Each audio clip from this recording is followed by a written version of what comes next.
General Aladeen, ruthless dictator of Wadiya, travels to New York to speak at the United Nations. The birthplace of AIDS. But after he escapes a kidnapping attempt, no one in the Big Apple believes who he really is. So he risks his life to ensure that democracy never comes to the country he so lovingly oppresses. In The Dictator. Next up is The Dictator, the epic of our time. It's the Lawrence of Arabia of our generation. In more ways than one. We've all just seen it. Sean, take it away. Well, rumor has it that Paramount Pictures actually sent one intern to deliver a goat to Sacha Baron Cohen, as well as an agent at WME, Ari Emanuel, who Ari Gold from Entourage is based off of. Of course. Because they wanted to secure this picture, The Dictator. And I don't know what they'll have to do to get Sacha Baron Cohen's next picture, but they should do it. Megan, you were worth every penny. So this isn't quite the satire that something like Borat or Bruno was. This is more of a broad comedy. So if you're into broad comedies, this is the picture to go after, because there's a lot of bad broad comedies out there. This one works. I laughed from beginning to end, and I had a great time. I think that that's the meter of any comedy, is are you sitting there and are you laughing? And this was one of the funniest movies I've seen this year. I'm laughing, it's belly aching, and to give Sacha Baron Cohen credit, this actually has a story. It has a story and it has a character arc. The character of General Aladeen that he plays in the movie has this epiphany when he realizes in the movie, God, I'm really a jerk. Everybody hates me. They're in the streets protesting about me.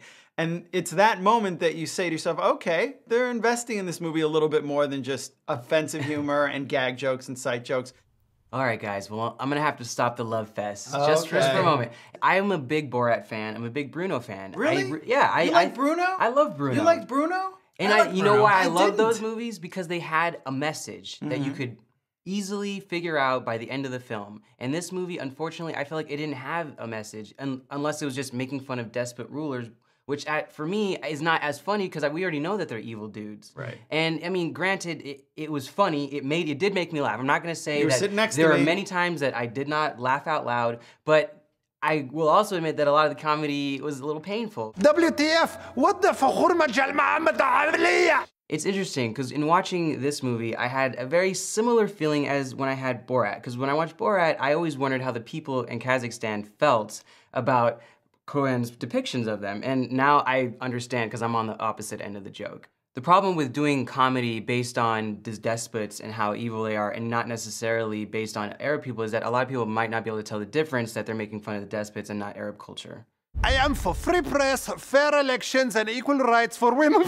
I can't say that. But Sacha Baron Cohen in this movie is very good. He is sort of in this tradition of Peter Sellers. I'm not gonna have him up to those standards that Peter Sellers was able to do, but he creates these outrageous, outlandish characters and sinks his teeth into them completely. He's a chameleon. He really goes deep into these characters, not so much that he's Sacha Baron Cohen playing these people. He is this character. He is General Aladeen, he is Borat, he is Bruno. And I think that's very intriguing and fascinating. And especially in public persona, the line is very much blurred when he takes on the character in public. He has played the dictator in a number of public, very public events, including the Academy Awards, where he was kicked out of it for dumping Kim Jong-il's ashes onto Ryan Seacrest. Yes. Even when other actors are talking to him and you can see him in the corner of the camera, he never breaks character. And I was watching that numerous times, that he has that stupid Aladeen look on his face.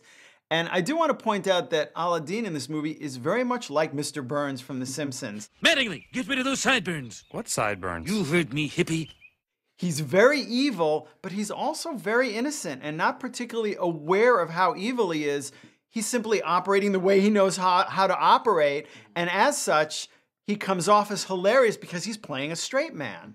Well, and what they do is pretty much comedy 101, comic discrepancy. And the idea is that you have characters who play their roles pretty straight, but the dialogue and the lines are just ridiculous. Have you ever seen a grown man naked? And I feel like with that, you don't really have to try that hard for the comedy. It's pretty much there. It's just people playing straight, and you're like, okay, obviously this guy has no clue. I love it when women go to school. It's like seeing a monkey on the roller skates. It means nothing to them, but it's so adorable for us. In this movie, he puts himself so much at the forefront of the picture that a lot of the other characters that should be further developed are not. You've got great actors too, like Ben Kingsley in a supporting role, and he really isn't doing anything in the he's picture. the bad guy, and he's not really given much to do. And Anna Faris, who's he's the girlfriend, romantic sidekick, and she does pretty good, but she doesn't really have a lot to work with either. So this is directed by Larry Charles, who directed Sacha Baron Cohen before in Bruno and Borat, so they're reteaming for this picture.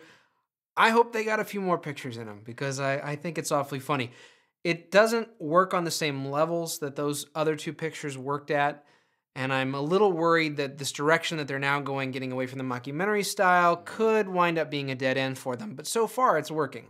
He knows exactly what he's doing, but I think he should stick with the mockumentary style just because it really is more so about him getting comedy from these people that he's around, these real people that he's around, instead of comedy that he's just making up, because then I don't think it's as highbrow. The film really looked beautiful. It really sold you and reinforces to us, which is what we've learned, and that is how important art direction and production values are to any project. If you like Cohen's characterizations and you're okay with his offensive brand of humor, see it. The Dictator did make me laugh, but it also made me very uncomfortable. Stream it. I'm gonna dictate to everyone that this is a very funny movie. See it. They're nice. يا خمنداني يا خمنداني يا خمنداني عيش عيش هاي